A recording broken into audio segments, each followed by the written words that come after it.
이번 시간에는 생활 속에서 빛의 굴절 현상이 어떻게 쓰이는지 봐보도록 하겠습니다. 첫 번째, 물 속에 잠겨 있는 동전이 떠 보인다. 둘 다 지금 어떤 상황이냐면 같은 컵 상황이고요. 둘 다 동전이 지금 담겨 있는 거예요. 같은 각도에서 보고 있죠. 근데 이제 왼쪽 컵에는 물을 안 떠다 놓은 거고 오른쪽 컵에는 이제 물을 떠다 놓은 거예요. 그랬더니 물 속에 잠겨 있는 동전이 이렇게 떠 보인대요. 물이 없는 컵은 컵 테두리가 가려서 동전이 보이지 않지만 물이 찬 컵에는 물 표면에서 꺾여서 컵 테두리를 우회해서 눈에 도달한다 라고 했는데, 왜 그런지 이유를 한번 알아보면 우리가 실험한 것 중에 이게 있었죠. 자, 원형 물통이 있었고 아래에 이제 물 채워뒀었어요. 자, 그럼 어떻게 되냐면, 자, 법선 이렇게 두고 레이저를 이렇게 쏘았더니 이런 식으로 꺾였었죠. 공기 쪽이 더 이제 법선에서 멀었었어요. 조금 더 이제 눈에 보이게 한다면 이렇게 꺾입니다. 물에서 이 정도 각도였다면 공기에서는 이런 방향으로 꺾인다는 거. 그럼 지금 이게 상황이, 그림 상황은 뭐냐면 컵 안에 동전이 이렇게 있어요. 컵 안에 동전이 있어요. 그 다음에 물을 이렇게 채워놓은 거예요. 그 우리가 물체 이게 이제 눈이라고 하면 물체를 보는 원리는 빛이 왔을 때 그 반사된 빛을 우리가 이제 보는 거잖아요. 그럼 이제 동전에도 가시광선이 이렇게 비춰지고 동전에서 반사된 빛이 우리 눈에 이렇게 보이는 현상이란 말이죠. 그런데 그러면은 빛이 이렇게 온 다음에 동전에서 이제 반사 법칙 때문에 이렇게 반사가 되고 이제 우리 눈으로 들어올 거예요. 근데 빛의 경로가 어떻게 되냐면 예를 들어서 딱 빛이 오고 있었고 빛이 이렇게 튕겨 나갔다고 하겠습니다. 반사된 빛이. 그런데 물에서 공기로 넘어갈 때 빛이 이렇게 꺾입니다. 이런 식으로. 그리고 저 빛을 이 각도에서 우리 눈으로 이렇게 보는 거예요. 그러면 우리 눈은 이 빛이 어디서 온다고 생각을 하냐면, 실제로는 빛이 이렇게 반사돼서 공기에서 이렇게 꺾였는데 우리 눈은 어떻게 인식하냐면 여기에서 왔다고 생각해요. 여기에서. 지금 빛이 약간 조금 더 정확하게 이제 그리면 여기까지 온 다음에 여기에서 이렇게 꺾이고, 우리 눈은 어떻게 보냐면 빛은 일직선으로 온다고 우리가 알고 있기 때문에, 자, 동전이 여기에 있을 거라고 우리는 생각을 해요.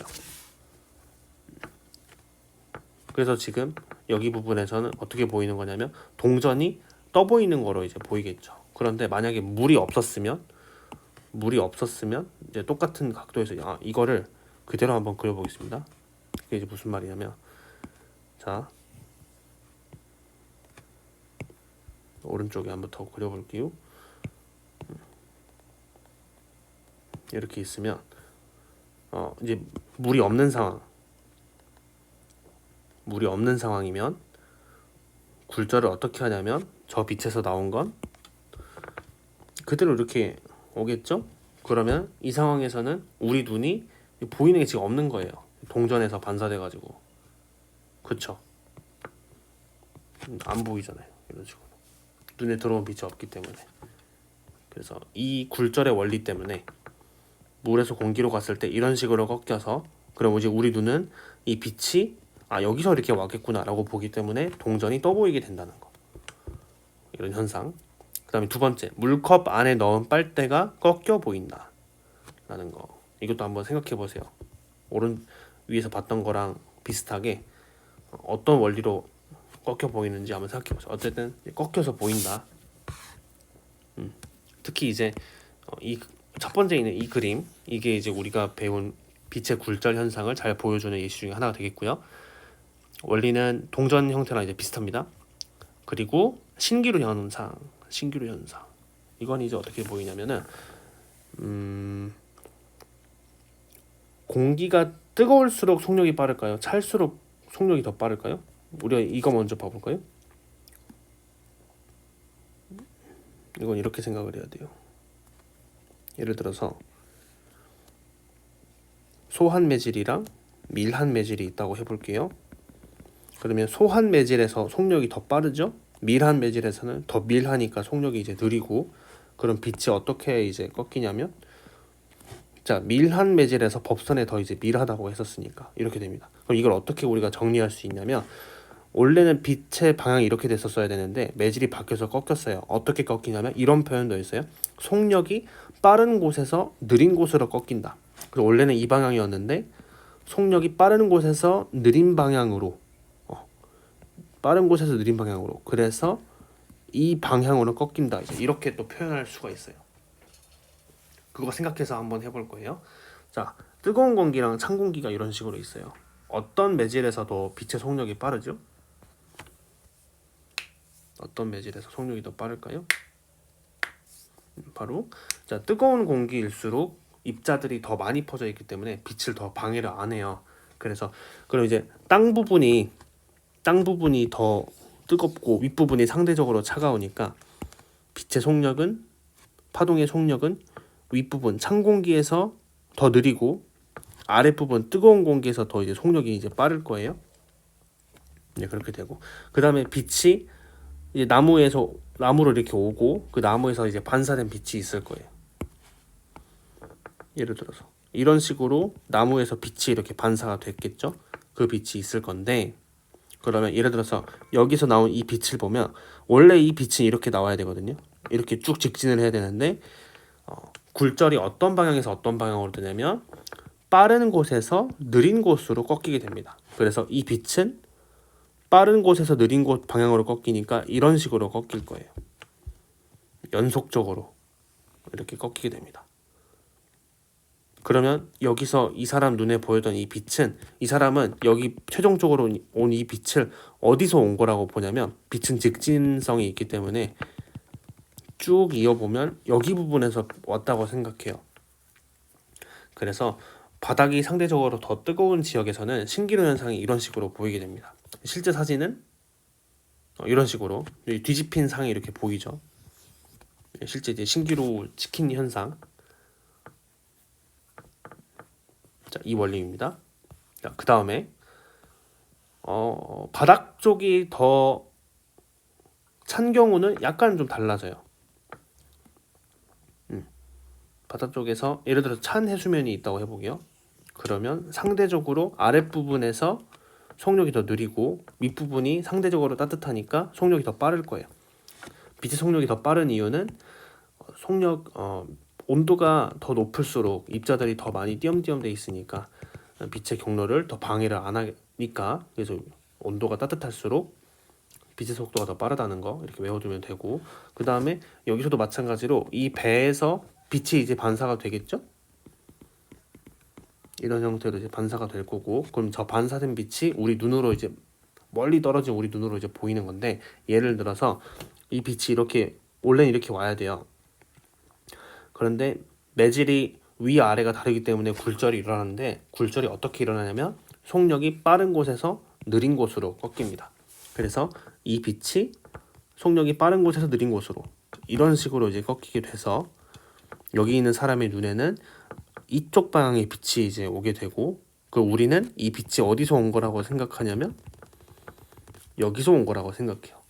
그래서 이렇게 극쪽 지역 또는 바닥이 찬 지역에서는 신기루가 이제 이런 식으로 보이게 됩니다. 원리는 이렇게 있고요. 그래서 신기루가 굴절 현상 중에 하나였다는 거. 마지막으로 렌즈가 또 있네요. 렌즈는 카메라, 현미경, 망원경에 이렇게 이용이 되는데, 렌즈 안에서 굴절이 어떻게 되냐면, 예를 들어서 이거 유리 렌즈죠.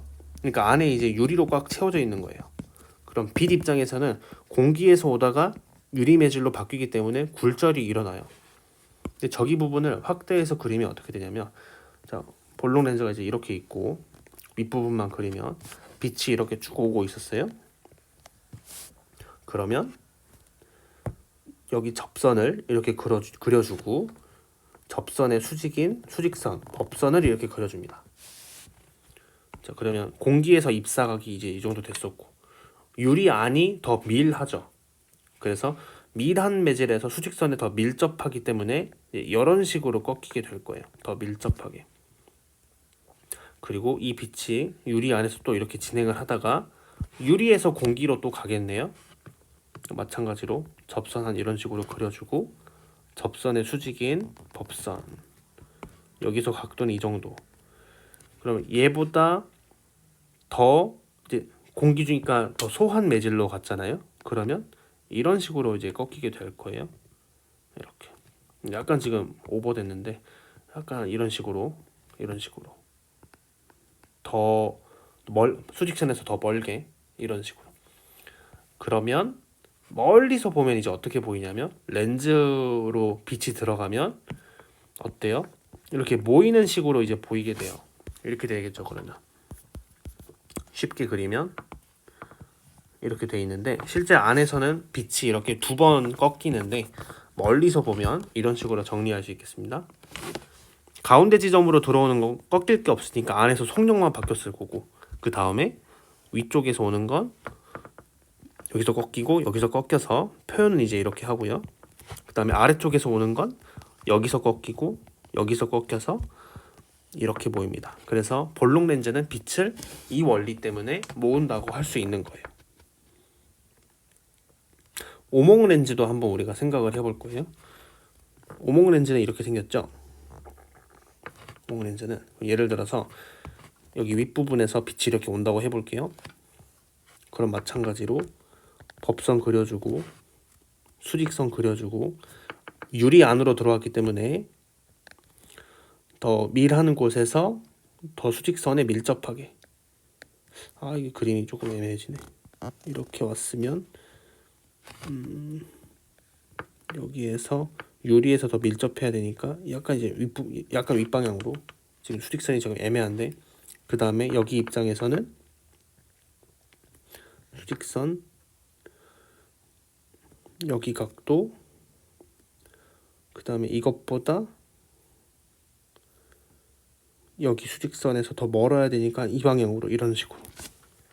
그래서 오목 렌즈에서는 빛이 이렇게 퍼지게 가운데 부분에 이렇게 가게 아랫부분에서도 한 번 꺾이고 한 번 꺾여서 이런 식으로 나갈 거예요.